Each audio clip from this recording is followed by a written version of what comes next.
اللہ جسے چاہتا ہے مٹا دیتا ہے اور جسے چاہتا ہے قائم رکھتا ہے، اور اسی کے پاس الکتاب ہے۔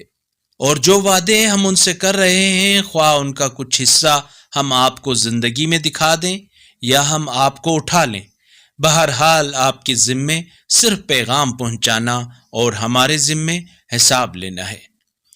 کیا ان لوگوں کو نظر نہیں آتا کہ ہم زمین کا رخ کرتے ہیں تو اس کو اطراف سے کم کرتے چلے آتے ہیں؟ اللہ حکم صادر فرماتا ہے، اس کے حکم کو پس پشت ڈالنے والا کوئی نہیں، اور وہ جلد حساب لینے والا ہے۔ اور بے شک ان سے پہلے والوں نے بھی مکاریاں کی ہیں، لیکن تمام تر تدبیریں اللہ کے ہاتھ میں ہیں، وہ ہر نفس کے عمل سے باخبر ہے، اور کافروں کو عنقریب معلوم ہو جائے گا کہ عاقبت کا مسکن کس کے لیے ہے۔ اور کافر کہتے ہیں آپ رسول نہیں ہیں، کہہ دیجئے میرے اور تمہارے درمیان گواہی کے لیے اللہ اور وہ جس کے پاس کتاب کا علم ہے کافی ہیں۔